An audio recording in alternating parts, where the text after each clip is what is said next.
La démocratie n'est pas que démonstration de rapport de force dans les rues, mobilisation quantitative, comptable des masses. Le père Alexis Diet nous dit que la démocratie, là, c'est pas quand tu peux faire sortir les gens dans la rue et puis on dit, ouh, il a fait sortir les gens dans la rue. La démocratie, là, ce n'est pas un mouvement syndical pour dire, j'ai mobilisé beaucoup d'employés et aujourd'hui, là, regardez le nombre et donc là, on va imposer notre dictat, on va imposer nos règles à la société dans laquelle on travaille. Il dit, c'est pas ça la démocratie. Mais maintenant, c'est quoi la démocratie? Elle est aussi et surtout confrontation argumentée des programmes partisans concurrentiels de gouvernement, mobilisation réflexive, confrontation argumentée des idées et des projets sociétaux, élaboration réflexive de programmes partisans de gouvernement induit les demandes et les besoins des peuples. Il dit la vraie démocratie là, ce sont les vrais hommes qui font ça. Les hommes qui sont élégants, les hommes qui sont bien élevés. Il dit les sauvages ne peuvent pas faire la démocratie. Parce que la démocratie là, ça veut dire il faut être un homme élégant, un homme en société pour être capable de réfléchir. Quand tu veux mobiliser les gens, il faut d'abord les mobiliser sur des idées concrètes, des idées utiles. Quand tu es en démocratie, c'est une concurrence des programmes de société. Quand tu es en démocratie, c'est comment mettre des idées propres, des programmes en place pour dire comment je vais gouverner en fonction des besoins et de ce que le peuple veut. Il dit voilà la démocratie. Ces programmes élaborés réflexivement pour intégrer la pluralité des intérêts sociaux justifient et légitiment la lutte politique interpartisane pour la prise et l'exercice du pouvoir. Lorsque tu arrives à mettre des idées bien élaborées en place et que dans tes idées, on retrouve la solution à tout ce que le peuple te demande ou même à la majorité des intérêts du peuple se retrouve dans les idées que tu as mises en place, c'est à partir de ce moment-là que le peuple lui-même peut comprendre que vraiment toi tu es en train de lutter pour que tu puisses prendre le pouvoir pour faire quelque chose.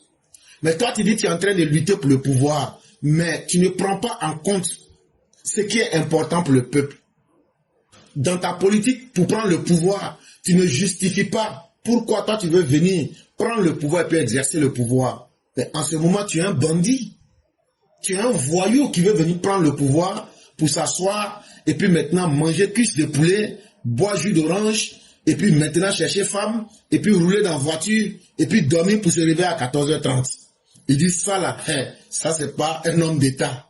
Mais pour savoir que quelqu'un est un bandit, un vaurien, un brigand qui veut venir braquer le pouvoir et puis ne rien faire là, vous allez voir qu'ils ne seront jamais capables d'apporter des idées. Et ces idées-là sont le fruit de leur réflexion. C'est des idées qui ont été mûries en tenant compte de l'intérêt du peuple. Non, non, non.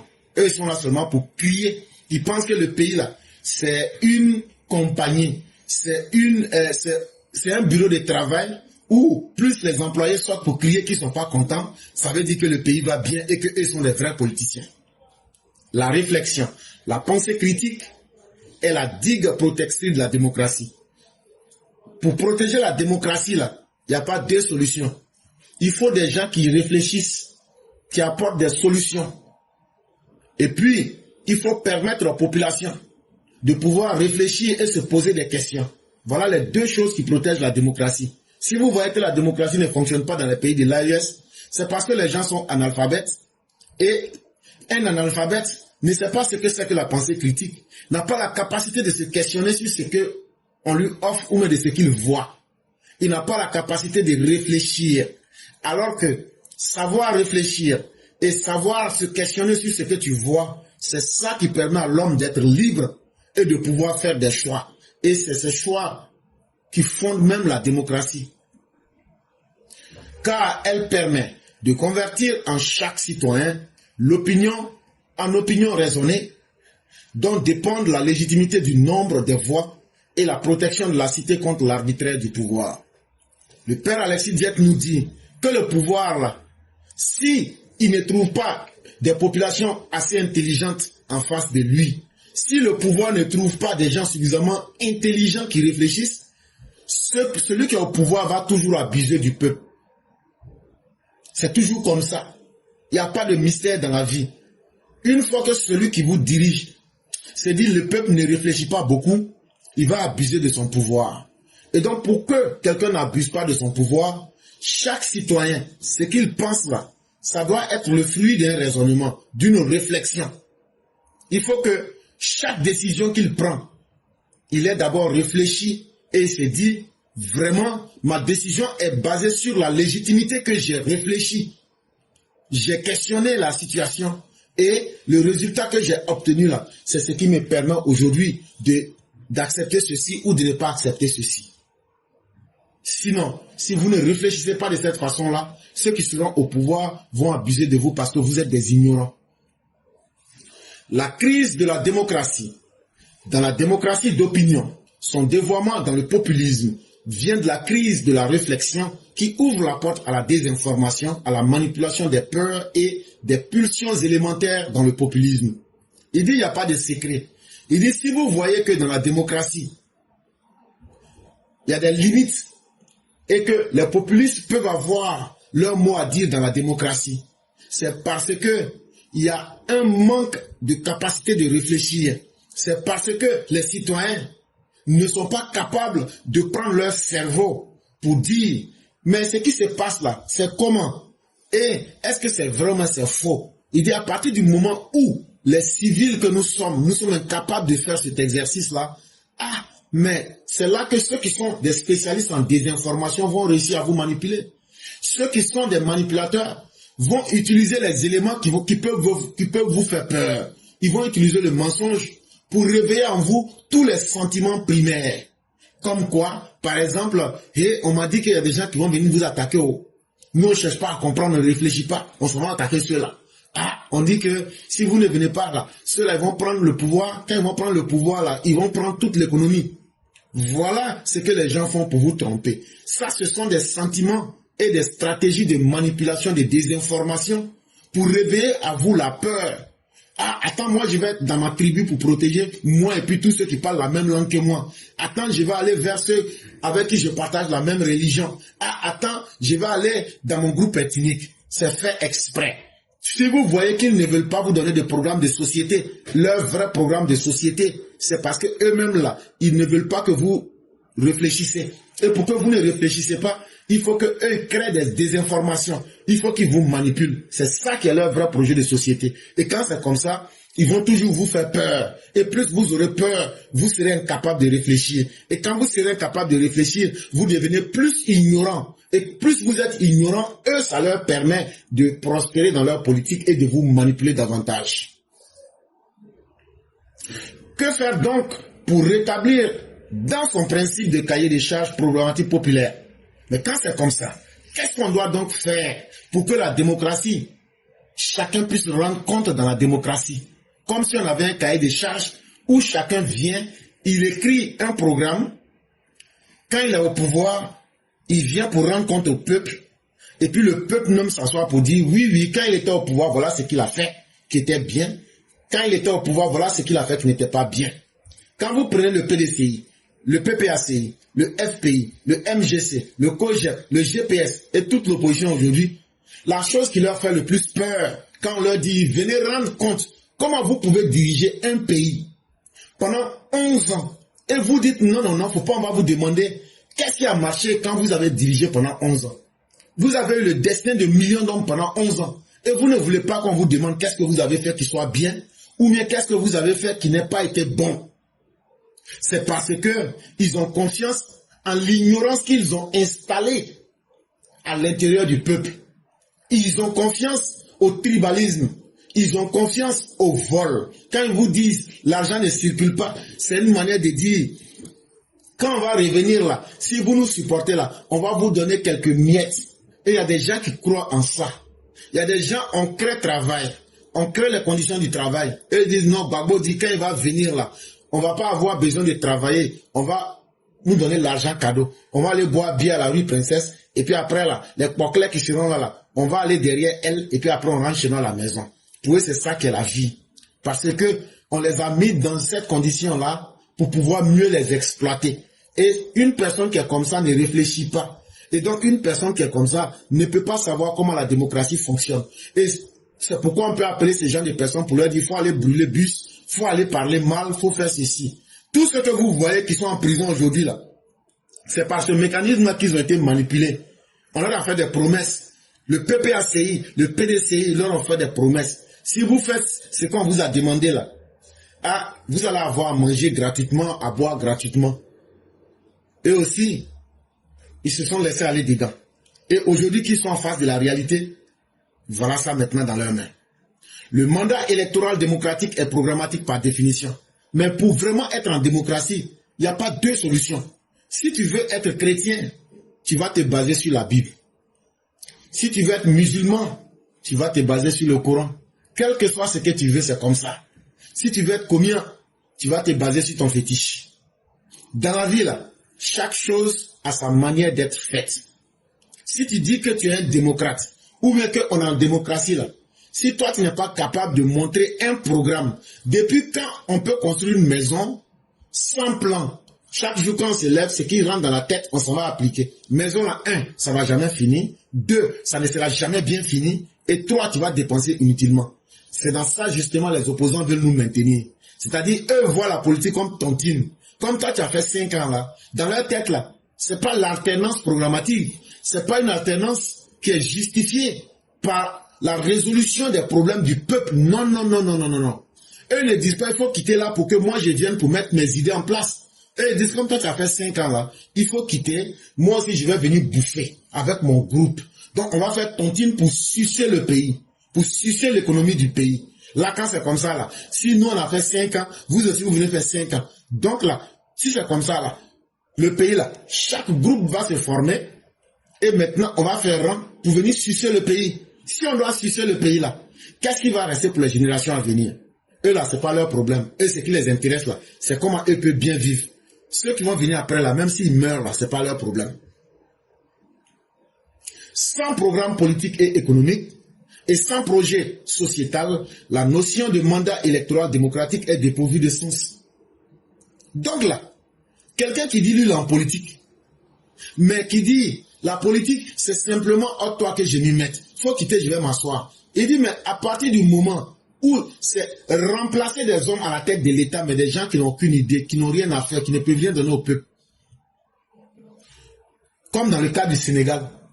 Il dit si c'est ça la démocratie là, mais il n'y a pas de projet politique, il n'y a pas de programme économique, il n'y a pas de programme pour la société. Il dit ça nous amène vers le chaos, ça nous amène vers le désordre. Et l'exemple palpable c'est aujourd'hui le Sénégal. Qu'est-ce que Diomaye Faye et Sonko n'ont pas dit? Mais aujourd'hui, une fois au pied du mur, regardez combien de fois le Sénégal est devenu un désordre aujourd'hui.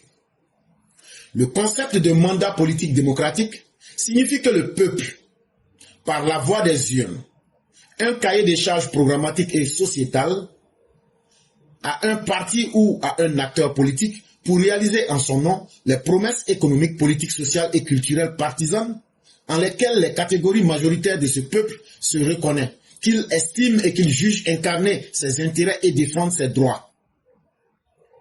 Il dit, quand on parle de mandat là, c'est pas qu'un homme vienne à la tête du pouvoir. Un mandat, c'est la transformation des idées. Par exemple, moi, je suis libéral, comme on l'est dans le RHDP. Et on est en train d'appliquer nos idées et les gens ont vu le travail qu'on a fait. Les gens ont vu ce qu'on a fait qui n'est pas bien. Et donc là, ce que vous voyez là, que le président Ouattara a réalisé, qu'on a parlé de ça hier là, c'est d'abord des idées. On a écouté les populations, on a mis leurs problèmes ensemble, on a mis ça comme un cahier de charges. On dit voilà les problèmes, voilà les solutions. Quand on va venir ces idées là, on va mettre ces promesses qu'on vous a faites pendant les campagnes là, les programmes économiques, le programme politique, le programme social, le programme culturel, tout ce qu'on vous avait promis là, comme on a déjà écrit ça et les idées sont là bien claires, on va les mettre en pratique. C'est ça qui donne le développement que vous voyez là. Maintenant, si on veut enlever Ouattara au pouvoir là, il ne suffit pas d'enlever Ouattara, mais en enlevant Ouattara au pouvoir, 1, ça doit se passer dans les urnes. 2, celui qui va enlever Ouattara doit être capable d'avoir fait le même travail, d'avoir des idées d'avoir touché les populations, de connaître leurs problèmes, de savoir quels sont vos problèmes économiques, quels sont vos problèmes politiques, quels sont vos problèmes sociaux, quels sont vos problèmes culturels, et maintenant, dire aux populations, tout ce que vous avez dit là, voilà nos solutions quand on va venir, on va prendre le pouvoir. Donc ce ne sont pas les remplacements des hommes dans le fauteuil présidentiel qui est un mandat, un remplacement de mandat, mais c'est plutôt le remplacement par des idées. Et dans ces idées, on retrouve la solution à des problèmes économiques, sociaux, culturels, pour que la majorité de la population dise vraiment, on sent que nos intérêts aujourd'hui sont défendus. On sent que nos droits sont défendus. Voilà ce que c'est que la démocratie. Donc, allez dire à Gbagbo, à Chaka Dian et à l'opposition incapable de Côte d'Ivoire que la Côte d'Ivoire n'a pas besoin de voir une nouvelle tête à la tête du pays, mais on a plutôt besoin de nouvelles idées. Et tant qu'ils n'ont pas compris ça, en pensant qu'ils allaient maintenir le peuple dans l'enfance, que nous on a grandi, que moi qui parle, je suis un enfant de pauvre, mais aujourd'hui là, nos idées ont grandi et on a compris aujourd'hui. Si nous, la population, nous n'avons pas le dispensaire dans notre village, si on n'a pas le goudron, si on n'a pas l'eau courante là, on ne veut pas de celui qui va venir, même s'il parle beaucoup, même s'il nous fait rire, même si on dit il est populaire, c'est pas sa popularité là, nous on va manger. Même s'il nous fait des promesses, c'est pas promesse, nous on va manger. Promesse qu'il est en train de faire là, il n'a qu'à mettre ça dans un livre, tout le monde va voir. Parce que quand tu viens prendre le pouvoir là, tu ne dis pas, tu ne fais pas des promesses à des gens en cachette, alors que c'est le peuple que tu veux venir diriger. Si tu es vraiment garçon là, il faut mettre ton programme là dans un livre et puis tout le monde va voir. C'est de ça aussi qu'il est question.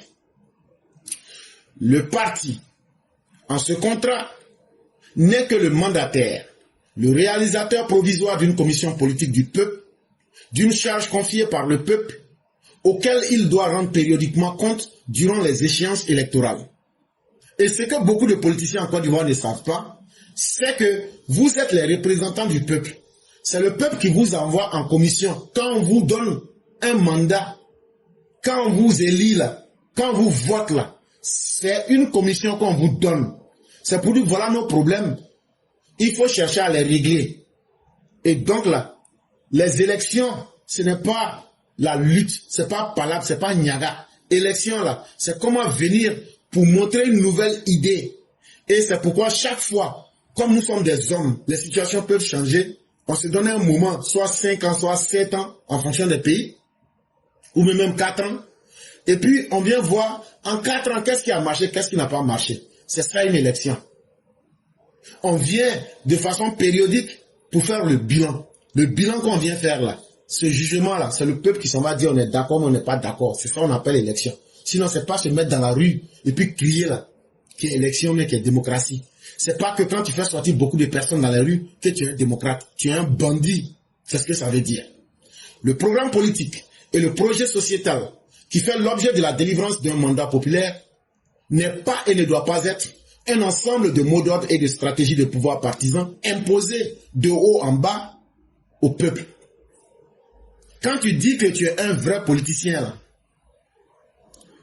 la stratégie que tu dois appliquer, ce n'est pas d'utiliser ton rôle de leader pour imposer des idées aux plus pauvres et à tes partisans. Au contraire, tu dois briller par ton intelligence à travers les idées. Et maintenant, tu dois être capable de t'arrêter devant tes partisans pour dire ce que vous m'aviez dit de faire là, voilà ce que j'ai pu faire. Et quand c'est comme ça, eux vont dire vraiment, tu as vraiment de la bonne stratégie. Mais être un homme politique qui est là pour dire je vais donner des mots d'ordre, ce n'est pas une stratégie de pouvoir. C'est l'incapacité de réflexion à donner un programme politique. C'est l'incapacité à produire un projet de société. C'est la peur d'assumer, de venir donner un résultat au peuple qui amène certains à penser que eux, ils sont des guerriers et qu'ils doivent faire comme ça par un claquement de doigts. Allons en guerre, envahissez les rues. Tout le monde est violent. Tout le monde est violent par nature. Mais une fois qu'on décide d'être en société, de vivre ensemble, chacun doit accepter les règles. Le programme politique est induit du bas vers le haut. Il dit en vérité là, un vrai programme de société là, et un vrai programme politique là, si c'est les hommes que tu viens gouverner là, c'est les hommes du bas qui doivent donner les décisions aux hommes du haut. Comment? C'est les hommes, le peuple qui doit dire, voilà ce qui nous arrange aujourd'hui, voilà ce qui manque chez nous aujourd'hui, voilà ce qu'on veut aujourd'hui. Et cette décision-là doit monter vers les dirigeants ou même les leaders. Mais ce n'est pas le leader qui s'assoit dans sa maison, qui se cache pour jouer les bagarreurs, pour dire, attendez, non, calmez-vous. Dès que ça va être bon là, je vais vous dire, sortir pour envahir les rues. De la manière dont vous voulez sortir là, nous aussi on est prêts, on vous attend. Le rapport de force, cette fois-ci en 2025 là, on va vous faire dégoûter ça. Et on vous attend. À n'importe quel moment, on vous attend. Il est construit à partir des demandes, des besoins, des intérêts et des droits qu'il agrège synthétiquement et dont il constitue la formulation pédagogique et analytique en programme de gouvernement. N'ayez pas peur du français, c'est pas grave, ça va aller. Il dit, un programme de campagne là, c'est comme un livre d'école, une formulation pédagogique, où on met la calebasse de Mariam est cassée. C'est un document d'analyse. C'est ça qui est synthétisé. Ça veut dire, on fait la reformulation et puis on met ça en une structure que tout le monde peut comprendre. Et c'est ça qui devient un programme de campagne. C'est ça qui devient un programme de gouvernement. Ça là, depuis que Babo est en politique, depuis que le PDC est en politique, à part au fouet, eux ne savent pas ce que c'est qu'un programme de gouvernement. Bon, c'est ça on va vous dire maintenant. Un programme de gouvernement là, tu vas vers le peuple, tu vas vers les civils. Tu leur dis, il y a quoi qui manque? Et puis quand on va réaliser là, ça va vous arranger. Ils vous disent, ah, sinon on a pu avoir aujourd'hui un château d'eau, et puis goudron, et puis électricité là, ça va beaucoup nous arranger. Toi maintenant, tu prends ces besoins là. Tu dis, bon, ce qu'ils ont exprimé là, c'est dans ça, il y a leur intérêt. Toi maintenant, comment tu vas faire pour représenter le droit des populations? C'est en luttant. Donc pour mieux lutter maintenant, qu'est-ce que tu fais? Tu t'en vas à la boutique, tu payes un cahier, 200. Quand tu payes le cahier là, tu viens t'asseoir. Tu dis, voilà les populations, voilà ce qu'elles ont dit. Qu'elles veulent l'eau, qu'elles veulent route, et puis qu'elles veulent courant. Comment on va faire pour avoir courant là? C'est là maintenant que si tu es vraiment un politicien là, c'est ici que maintenant l'aspect analytique, c'est là on va voir si tu es un vrai politicien. Toi-même là, tu vas t'asseoir et puis réfléchir pour dire pour avoir courant, l'eau, est-ce qu'aujourd'hui l'économie du pays nous permet d'avoir tout ça à un coup? Vrai là, non, c'est pas possible. Mais moi-même là, avec mon groupe là, c'est quel programme politique et économique on a? Parce que quand on va venir diriger les gens là, comment on va faire pour créer des richesses? Pour pouvoir faire, même si on n'a pas pu faire les 3, mais pour pouvoir faire 2. Quand tu vas finir de réfléchir sur tout ça là, tu dis voilà vos problèmes, voilà nous ce qu'on a réfléchi, voilà notre stratégie. Et maintenant là, tu rends ça facile à comprendre. C'est là la reformulation pédagogique. Ça devient comme l'île des CP1. La calebasse d'Akissi est cassée. Tout le monde comprend ça. Ça veut dire Akissi là, elle partait au marché. Et puis elle était en train de faire vrai sur la route. Et puis calebasse là, un coup, brousse est tombé, c'est cassé. C'est fini. Ça là, tout le monde a compris. Ça là, un document politique, un programme de gouvernement là, ça ne doit pas être un mystère.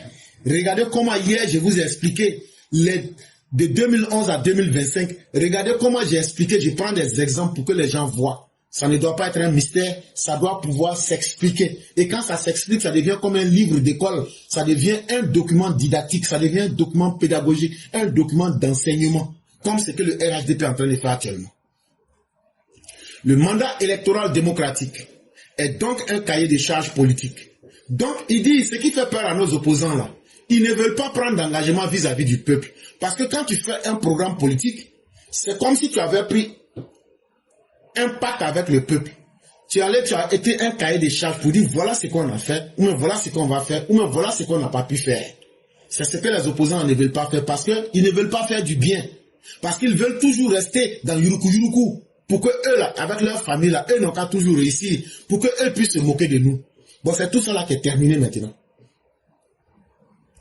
Il n'est pas un chèque en blanc délivré par le peuple à un parti ou à un acteur politique pour que ce dernier en use à son gré et selon son arbitraire, en se servant du pouvoir d'État ou des institutions étatiques pour satisfaire ses intérêts personnels, des ambitions de pouvoir et de prédation.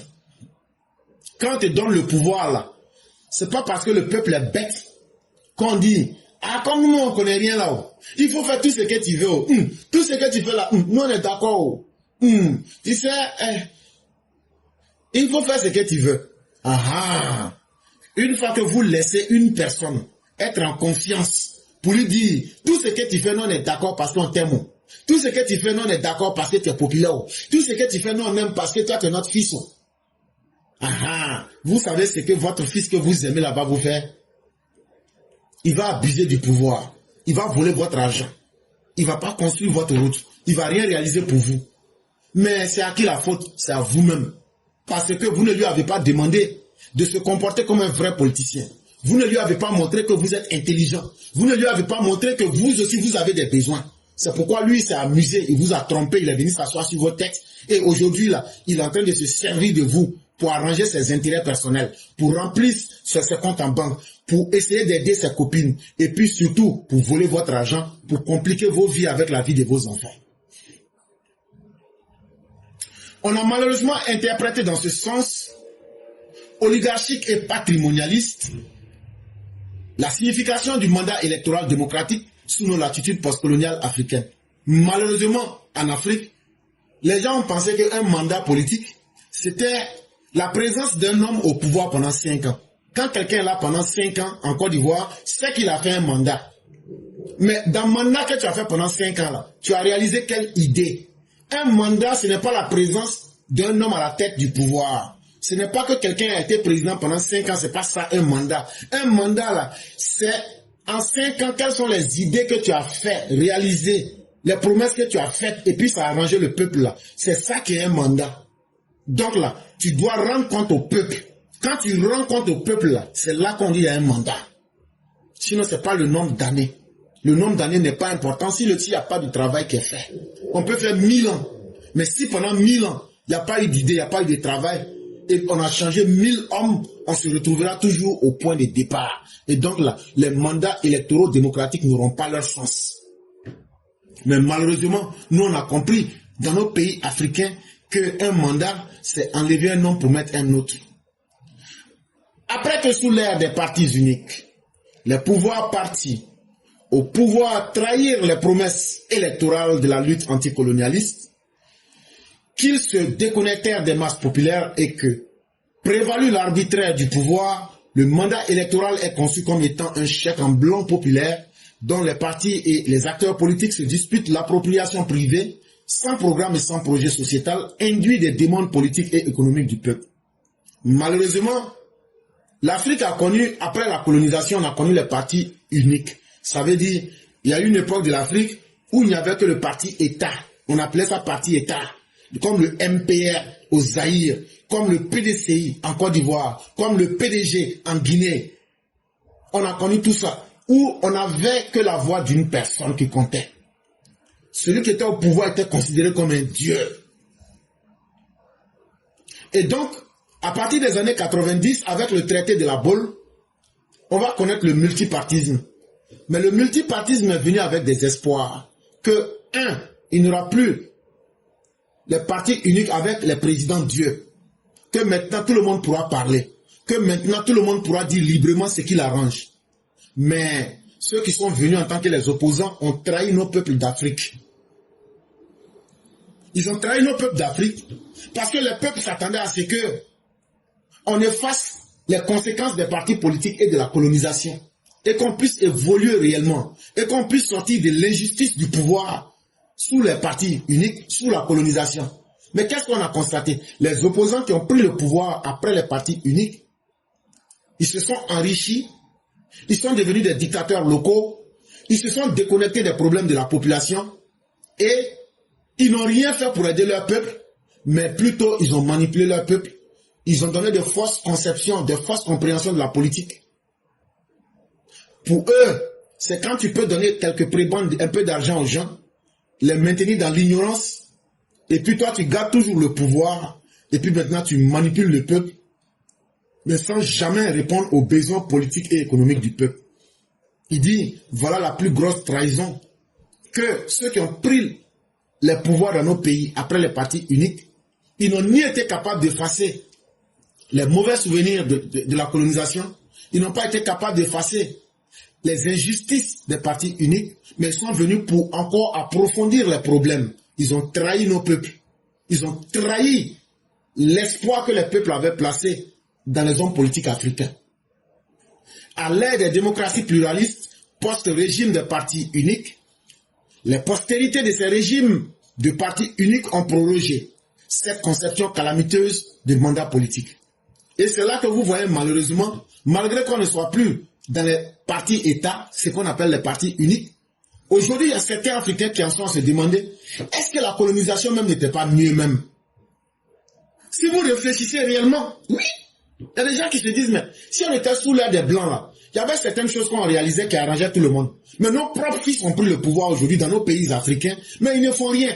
Est-ce que c'était pas mieux même de rester avec les colons? D'autres ils viennent et disent, ah, parti État là vraiment, c'était pas mauvais quand même, parce qu'on avait la paix. Comme au Zaïre, Congo, on avait la paix. On avait notre propre compagnie d'avions. Les gens travaillaient. Les gens étaient en sécurité. Mais aujourd'hui que vous avez plus le pouvoir, on dit que tout le monde peut s'exprimer. On dit que tout le monde est libre, mais tout le monde est devenu plus malheureux. Et il n'y a rien qui se développe. Une fois que quelqu'un vient au pouvoir, lui, il devient milliardaire en un mois.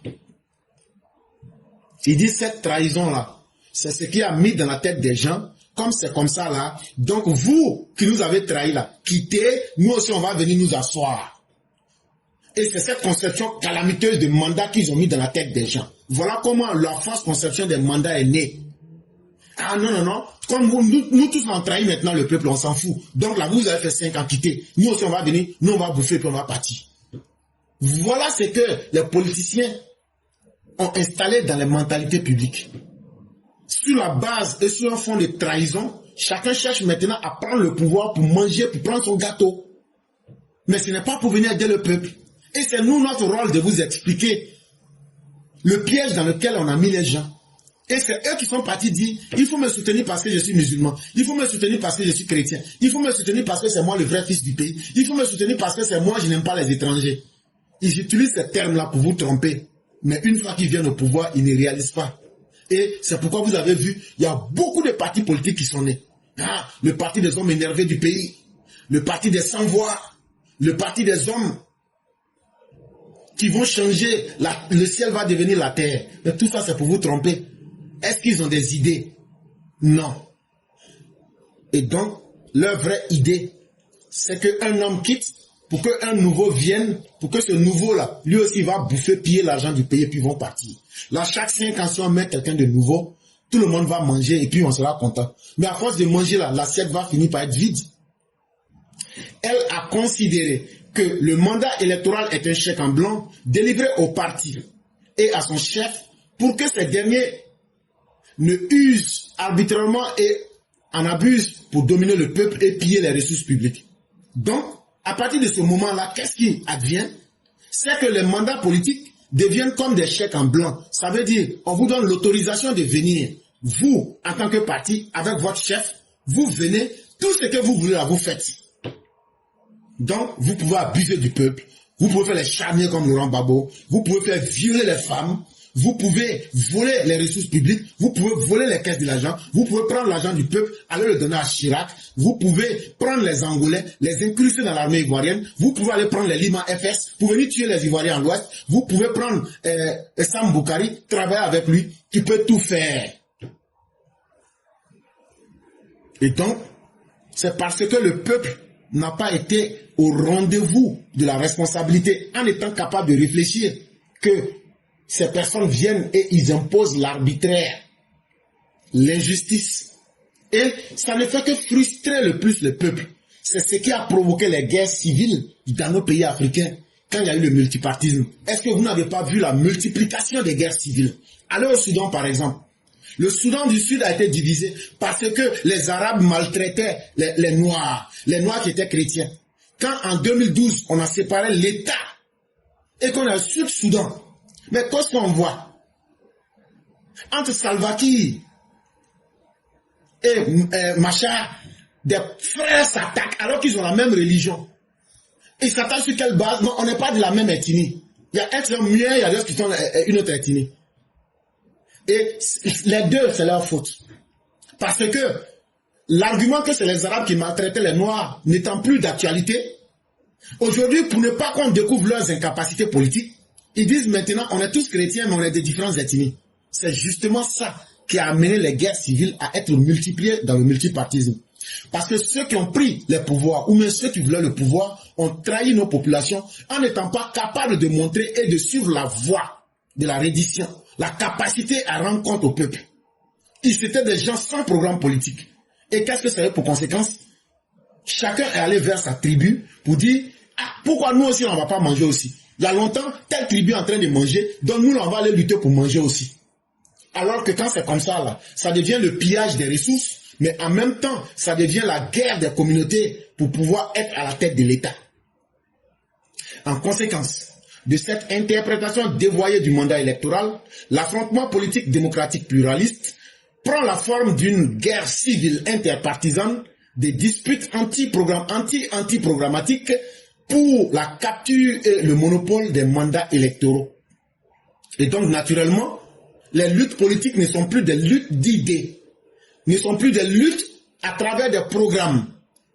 Mais on met les programmes à côté et on mène maintenant des guerres civiles interpartisanes sous la forme tribaliste, sous la forme religieuse, sous la forme ethnique. Mais vous ne retrouvez aucune idée. Pourquoi vous vous battez? Non, on se bat pour défendre notre communauté. Non, on se bat parce que l'autre communauté a trop duré au pouvoir. Bon, quand vous allez venir au pouvoir, là, est-ce que vous aussi, vous allez vouloir quitter? Non. Et c'est là qu'on voit des disputes anti-programmatiques.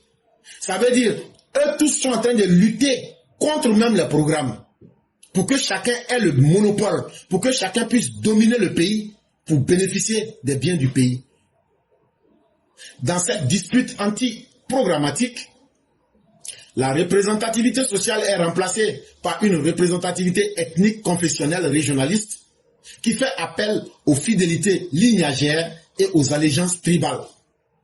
Donc, si toi, Babo vient te dire, moi je suis Bété, si tu es un Bété ou un homme de l'Ouest qui ne cite pas Babo, c'est que toi, tu as violé l'alliance tribale. Tu as violé la fidélité ethnique. Donc, tu es un traître à notre religion. Et c'est dans ces partis politiques, vous entendez, toi tu as trahi. Tu as trahi quoi? C'est dans quel parti politique vous entendez, toi tu es un traître, tu es un vendu. Ça veut dire, tu t'es vendu à l'ethnie opposée, tu t'es vendu à la religion opposée, tu t'es vendu à la religion opposée, tu t'es vendu à la tribu qui est contre nous. Parce que pour eux, la politique, c'est d'abord être fidèle à sa région, c'est être fidèle à sa religion, c'est être fidèle à son ethnie, c'est être fidèle au pacte de leur tribu. Et ça, une fois que cette idée est rentrée dans les têtes des gens, est-ce que tu peux aller parler d'idées et puis de construction d'un État à cette personne? Voilà ce qui fatigue nos pays africains. La représentativité sociale fonde la légitimité de l'acteur politique et des partis dans leur capacité à représenter et à incarner les intérêts sociaux et les droits d'acteurs sociaux définis comme citoyens et sujets de droits appartenant aux catégories socio-professionnelles primaires, du secondaire et du tertiaire. Un homme politique, si tu veux réellement montrer que tu représentes le peuple, c'est pas de faire sortir le peuple, mais c'est de convaincre le peuple que tu mérites d'être vraiment le dirigeant qui peut régler leurs problèmes. Et ces dirigeants-là, vous en trouvez combien en Afrique et en particulier en Côte d'Ivoire? À part Oufoué et Alassane Ouattara, il n'y en a pas. Pourquoi? Parce que pour être un véritable représentant politique, il faut que tu puisses représenter et défendre les intérêts des populations dans leur majorité. Il faut que les populations sentent que toi là, tu vas lutter pour leurs droits sociaux. Et que tu vas les traiter non comme des objets que tu vas utiliser pour prendre le pouvoir, mais tu les utilises comme des personnes qui sont dans la société, qui ont leurs problèmes, qu'on doit les aider à traiter.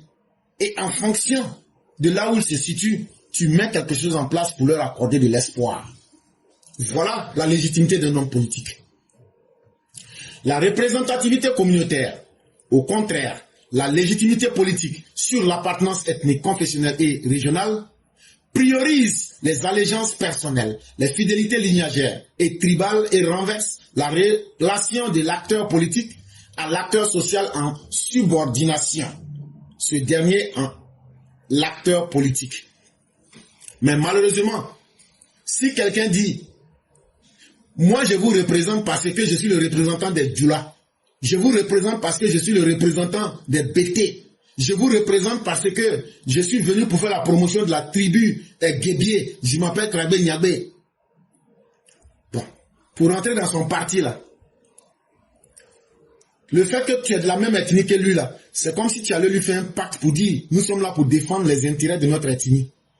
Si vous êtes de la même religion, c'est pour dire comme on est tous chrétiens là, je suis venu pour défendre les intérêts de la chrétienté. Si vous êtes de la même région, je suis venu derrière toi, c'est pour défendre les intérêts de notre région. Alors que c'est un pays que vous voulez diriger. Voilà donc le piège de ces faux politiciens. Et voilà comment ils ont trahi ceux qui les ont suivis. Et quand on leur a donné le pouvoir, ils ont été incapables parce qu'ils ne se sont pas apprêtés à diriger des pays, mais ils se sont plutôt apprêtés à diriger leur ethnie, à diriger leur tribu, à faire plaisir à leur région.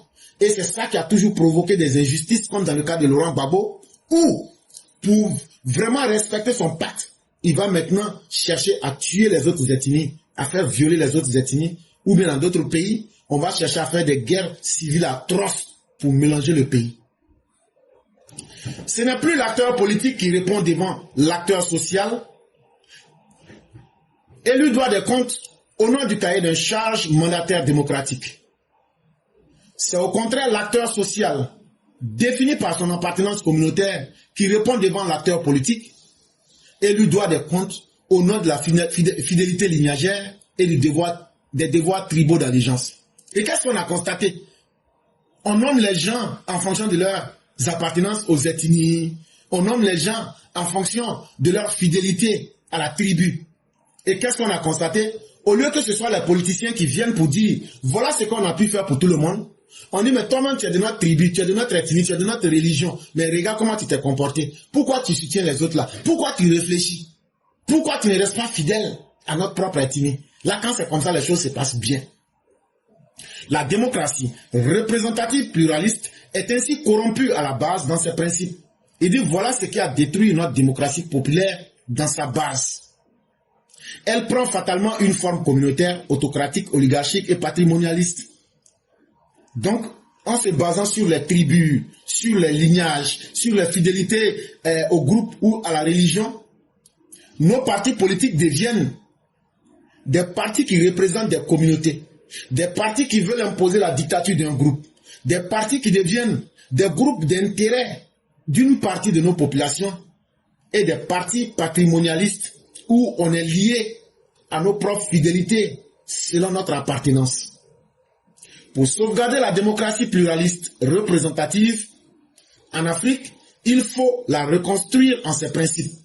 Il dit donc qu'il n'y a pas de miracle. Si on veut reconstruire la démocratie et qu'on veut que tout le monde soit représenté, il faut que les dirigeants incapables sachent qu'ils doivent d'abord mettre des programmes, des projets, des sociétés en place.